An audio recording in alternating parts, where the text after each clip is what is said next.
Assalamualaikum warahmatullahi wabarakatuh.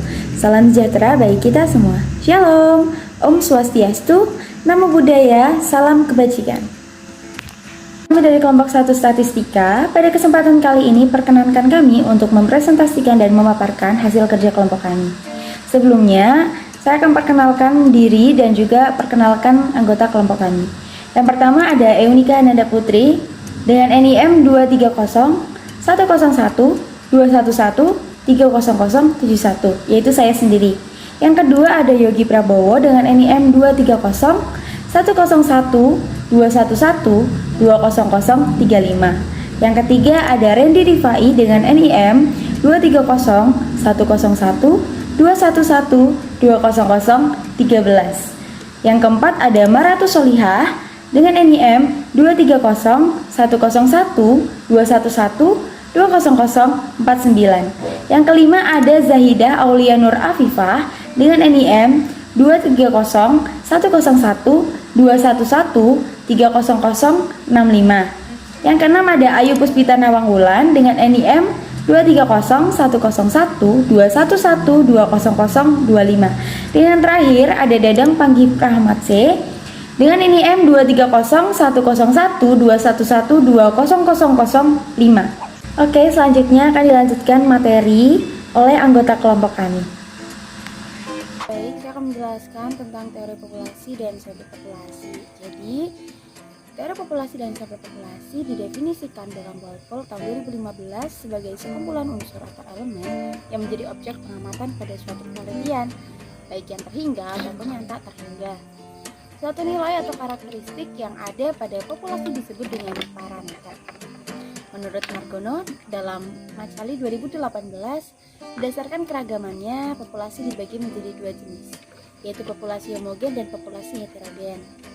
Populasi homogen memiliki unsur dengan sifat yang sama, sedangkan populasi heterogen memiliki unsur dengan sifat yang bervariasi. Bagian atau unsur dari objek penelitian dan dianggap mewakili populasi disebut juga dengan sampel, menurut Macaulay 2018. Nilai atau karakteristik yang ada pada sampel disebut juga statistik. Sebuah penelitian memerlukan sampel apabila populasi pada penelitian tersebut berukuran besar, sehingga dapat menghemat biaya, tenaga, dan juga waktu. Distribusi sebaran sampling rata-rata. Distribusi sampling rata-rata adalah suatu distribusi probabilitas yang terdiri dari seluruh kemungkinan rata-rata hitung sampel dari suatu ukuran sampel tertentu yang dipilih dari populasi. Dan probabilitas terjadinya dihubungkan dengan setiap rata-rata hitung sampel menurut Purwanto tahun 2016. Assalamualaikum warahmatullahi wabarakatuh. Perkenalkan, nama saya Randy Rifai dengan NIM 230101211200013. Di sini saya akan menjelaskan materi mengenai distribusi sebaran sampling rata-rata. Baik, sekarang kita akan membahas distribusi sebaran sampling rata-rata. Distribusi sampling rata-rata adalah suatu distribusi probabilitas yang terdiri dari seluruh kemungkinan rata-rata hitung sampel dari suatu ukuran sampel tertentu yang dipilih dari populasi, dan probabilitas terjadinya dihubungkan dengan setiap rata-rata hitung sampel. Berikut pernyataan menurut Purwanto 2016.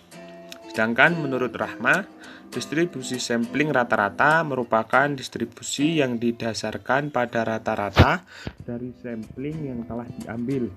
Rata-rata dari masing-masing sampling dikumpulkan dan dicari distribusinya. Berikut merupakan rumus yang digunakan dalam distribusi sampling rata-rata. Yang pertama, rumus rata-rata populasi tidak terbatas. Rumusnya yaitu mu x sama dengan mu. Untuk populasi terbatas, rumusnya masih sama, yaitu mu x sama dengan mu.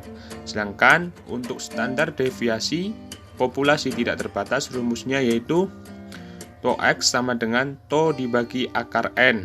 Sedangkan untuk populasi terbatas rumusnya yaitu tau X sama dengan tau dibagi akar N dikali akar N besar dikurangi N kecil dibagi akar N besar dikurangi 1. Sedangkan untuk rumus nilai baku populasi tidak terbatas yaitu Z sama dengan X dikurangi mu X dibagi tau X. Untuk rumus nilai baku populasi terbatas, rumusnya masih sama dengan populasi tidak terbatas, yaitu Z sama dengan X dikurangi mu X dibagi tau X.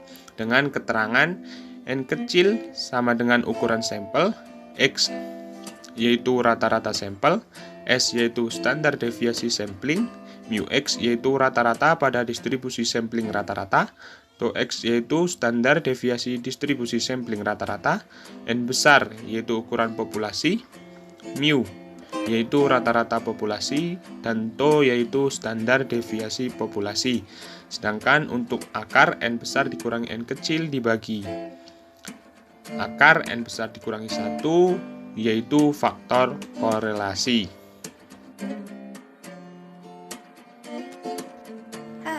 Perkenalkan, nama saya Mar'atus Solikah dengan NIM 23010212102004049.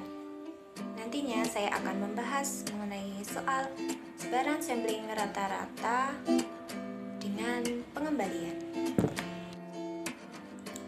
Nah, untuk soal yang kedua yaitu sebuah populasi umur anak-anak terdiri atas 5 bilangan 6, 8, 9, 12, 15 dengan rata-rata 10 dan simpangan bakunya 3,16. Semua kemungkinan sampel sebesar 2 yang dapat diambil dengan pengembalian dari populasi tersebut. Carilah simpangan baku dari sebaran sampling rata-rata tadi. Dari soal ini dapat diketahui bahwa mu atau rata-ratanya adalah 10 dan tau atau simpangan bakunya 3,16. N besar adalah banyaknya data yaitu 5. N kecil ada kemungkinan sampel sebesar 2. Ditanyakan tau X bar atau simpangan baku dari sebaran sampling rata-rata. Untuk mencari tau X bar-nya itu menggunakan rumus N besar pangkat N. Ini ada untuk mengetahui banyak sampel dari semua kemungkinan sampel sebesar 2 yaitu 5 dipangkatkan 2 hasilnya 25 dan ini adalah tabelnya. Nah, untuk mencari, karena soalnya tadi hanya mencari simpangan baku saja, simpangan baku dari sebaran sampling rata-rata saja, jadi langsung bisa dimasukkan yaitu tau X bar sama dengan tau per akar N kecil. N kecil tadi adalah kemungkinan sampel sebesar 2, jadi 3,16 dibagi akar 2 dan hasilnya adalah 2,24. Assalamualaikum warahmatullahi wabarakatuh. Perkenalkan, nama saya Zaidah Aulia Nur Afifah dengan NIM 23010211211300065. Di sini saya akan menjelaskan tentang contoh soal dan pembahasan tentang materi sebaran sampling rata-rata tanpa pengembalian. Disimak aja yuk. Di sini saya akan menjelaskan tentang soal dan pembahasan sebaran sampling rata-rata. Langsung aja yuk.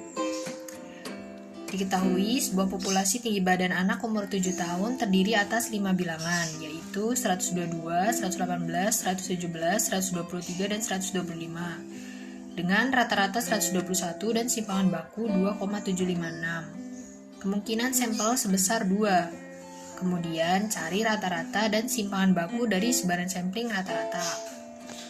Kemudian kita tulis diketahui di sini rata-rata atau sama dengan mu sama dengan 121. Kemudian to sama dengan 2,756. To di sini merupakan lambang dari simpangan baku. Kemudian n besar sama dengan 5 atau menunjukkan banyaknya data. Kemudian n kecil sama dengan 2 atau menunjukkan kemungkinan sampel. Kemudian yang ditanya adalah mu x bar dan to x bar. Mu x bar di sini menyatakan rata-rata sebaran sampling rata-rata dan to x bar ini menyatakan simpangan baku sebaran sampling rata-rata. Kemudian hal pertama yang harus kita cari adalah menggunakan rumus kombinasi, yaitu sama dengan n besar kombinasi dari n kecil atau sama dengan 5 kombinasi 2 sama dengan kita masukkan rumus jadi 5 faktorial per 3 faktorial 2 faktorial sama dengan didapat hasilnya yaitu 10. Kemudian cara selanjutnya adalah kita menentukan sampel dari data yang setelah dijelaskan di soal tadi. Seperti data pada soal ini, yaitu 122, 118, dan seterusnya sampai 125. Itu kita cari sampelnya. Contohnya seperti 122,118, 122,117, 122,123, dan 122,125 sampai 123,125. Contohnya seperti ini, sampel ini, sampai menunjukkan 123,125. Setelah kita menentukan sampel ini, kemudian kita mencari rata-rata dari masing-masing sampel ini. Kita mencari nilai tengah. Nilai tengah dari sampel 122,118 didapat hasil sebesar 120. Kemudian rata-rata dari sampel 122,117 bisa kita dapatkan hasil 119,5. Terus sampai 123,125 didapatkan hasil rata-rata 124. Setelah itu, setelah kita menghitung rata-rata nilai tengah ini, kemudian kita mencari rata-rata sebaran sampling rata-rata, yaitu mu x bar sama dengan rumusnya adalah total rata-rata ini dibagi banyaknya data dari kombinasi ini.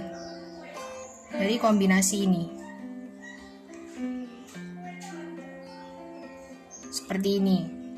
Bisa dimasukkan yaitu banyaknya data sebanyak totalnya 1210 dibagi 10 banyaknya data. Hasilnya 121. Nah, mu x bar ini juga sama dengan mu atau rata-rata. Jadi jawabannya rata-rata sampling rata-rata itu sebaran sampling rata-rata itu sama seperti rata-rata atau mu. Kemudian yang kedua itu kita mencari to x bar atau simpangan baku sebaran sampling rata-rata. Rumusnya yaitu to per akar n kecil kali akar n besar min n per n besar min 1. Sama dengan kita masukkan saja to-nya 2,756 dibagi akar 2 kali akar n besarnya 5 dikurang 2 per 5 kurangi 1. Sama dengan bisa didapatkan hasil sebesar 1,687. Assalamualaikum warahmatullahi wabarakatuh. Perkenalkan, nama saya Yogi Prabowo dengan NIM 230 10 12 112 0035. Pada kesempatan kali ini kita akan membahas materi dari lab 5, yaitu contoh sampling simpangan baku. Yuk kita bahas bersama-sama. Contohnya yaitu sebagai berikut: pengiriman barang yang terdiri dari 2000 box file dan terdapat 600 box file rusak. Jika sampel acak 500 box file dipilih dari populasi tersebut tanpa pengembalian, berapakah probabilitas populasi yang rusak?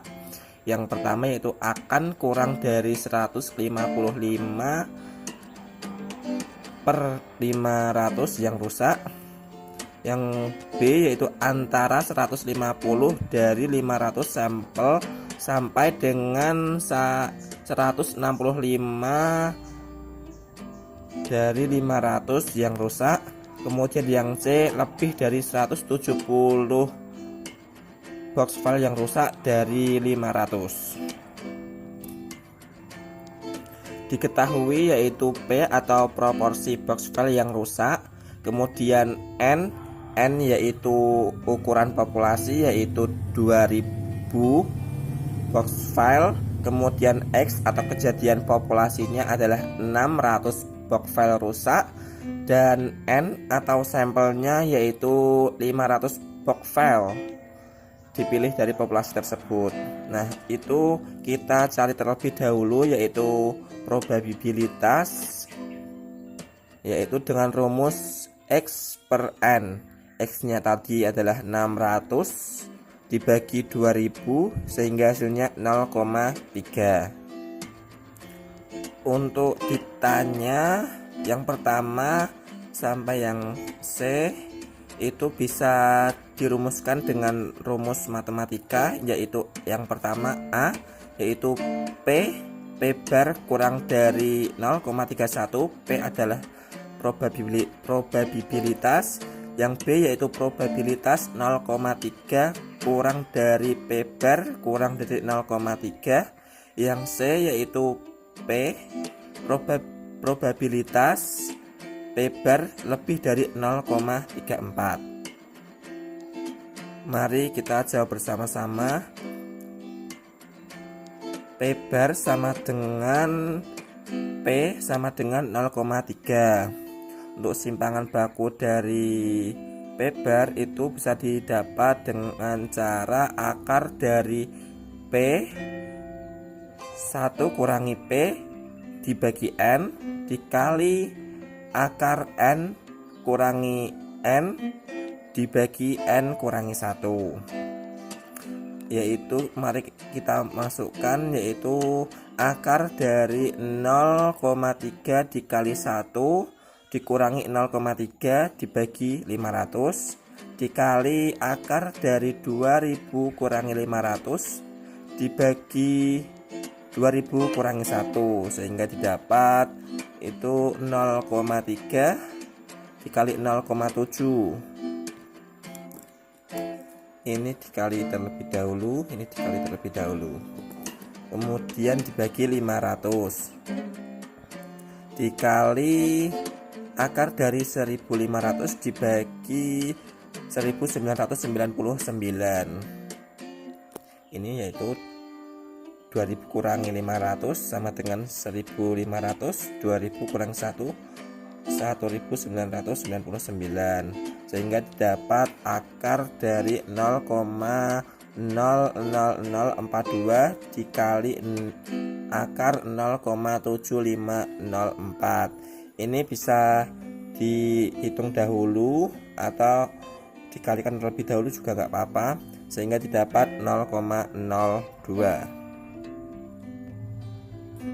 Untuk simpangan baku bisa didapat dengan rumus P bar kurangi probabilitas dibagi simpangan baku dari probabilitas, yaitu P bar kurangi 0,3 dibagi 0,02. Yang pertama A yaitu probabilitas P bar kurang dari 0,31 sama dengan P Y kurang dari 0,31 kurangi 0,3 dibagi 0,02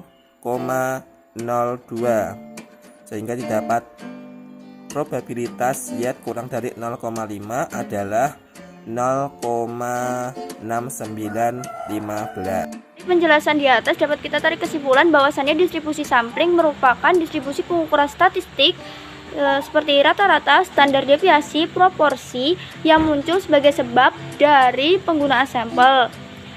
Jika jumlah sampel semakin besar, maka semakin kecil standar errornya yang dihasilkan dan semakin baik juga dalam menduga parameter.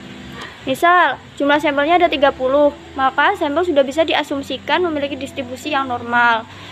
Peluang distribusi sampling bisa didekati dengan tabel Z. Distribusi sampling sangat mempengaruhi berbagai estimasi inferensial statistik. Sekian presentasi dari kelompok kami. Bila ada kesalahan tutur kata maupun kalimat, kami mohon maaf. Dan juga terima kasih atas perhatian kalian semua. Wassalamualaikum warahmatullahi wabarakatuh. Salam sejahtera bagi kita sekalian. Shalom, Om Santi Santi Om, nama budaya, salam kebajikan.